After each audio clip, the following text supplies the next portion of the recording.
Morning. Former Democratic presidential candidate Jim Webb lashing out at Hillary Clinton over the weekend, calling her leadership on Libya, quote, inept. And Republican presidential frontrunner Donald Trump ratcheting up his attacks on former President Bill Clinton.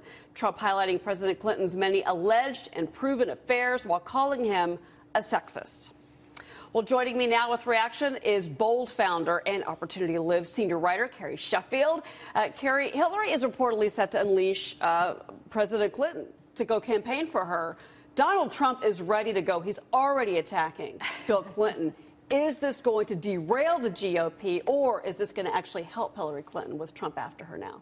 Well, it's interesting. He has very high favorable ratings by a 2-to-1 margin. So I think he has to be careful. I mean, it is fair, I think, in the sense that she's trying to pull the gender card, as Trump has said. I don't think it's fair for her to do that. I just think it's opening a can of worms for him to bring up the affairs, because the American people are kind of sick of that. You know, but Anthony, I mean, we just heard that soundbite from Donald Trump on Fox and Friends. I mean, this is no holds barred. This is dirty gutter politics, and Trump's going to play it. So it'd be very interesting to see how the public reacts to it, because right now the Republican Party loves it, but will the entire public love it? You know, his negative ratings are off the chart. Donald Trump, you know, they are. 67% of the people but the polls dislike him. The polls are still showing him strong. So the Republican Party, yes. I'm just talking about the general. Let's say he gets the nomination. Now they're going head to head with each other, and he's blasting President Clinton for being a sexist and this sort of nonsense.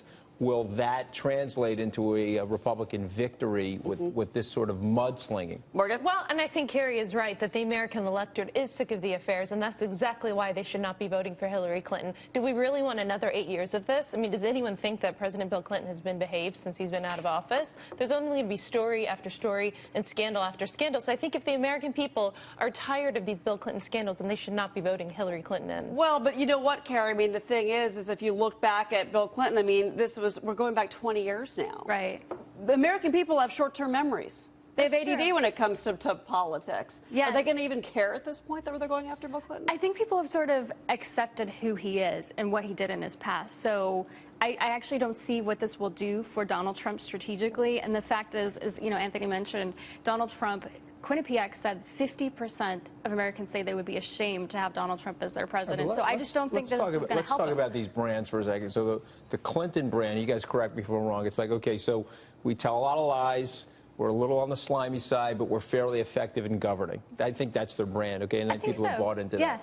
The Trump brand is, I'm a nasty SOB and I'm very tough.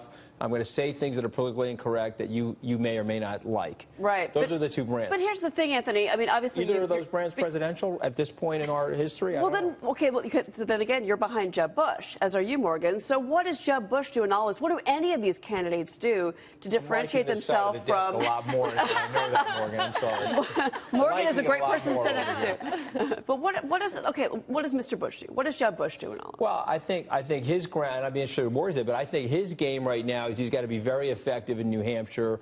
He's got to push the ground game super hard there and spread out his endorsements there.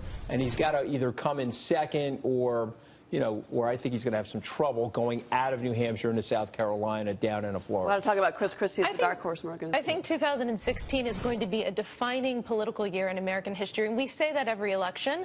But I was remembering the Ross Perot, you know, election and remembering that he got 19% of the vote while he stepped out and said a lot of crazy things. We were seeing Jim Webb running as an independent. I think this is going to be a really crazy 2016, crazier than 2015. I wouldn't be surprised if Trump gets the nomination or if he runs as an independent. And I wouldn't be surprised if Trump does get the nomination. Bill Kristol has said that he's going to put up a more conservative nominee. So I think it could be a crazy year. You brought up Jim Webb. I do want to bring that up with Carrie, because Jim Webb is actually going after Hillary, as we know, on her leadership, in particular with Libya, suggesting that basically she opened up North Africa for Islamic State. I mean, blaming her basically for the rise of ISIS.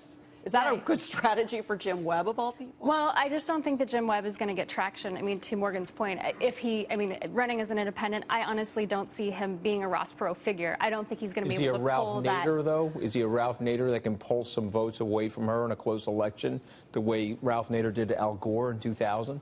He could potentially. I just don't see who his kind of natural base is. I don't see people fired up because of Jim Webb. I just don't see him getting that sort of visceral, guttural attraction that Ross Perot was able to get. Yeah, but still, the words are getting thrown out there, and I think that's the point, is that he may not have a chance, but at the same time, the language is out there, Hillary right? is like Teflon. I mean, she's gotten everything thrown at her with this Benghazi thing, so I just don't know if it's actually going to help him by doing this.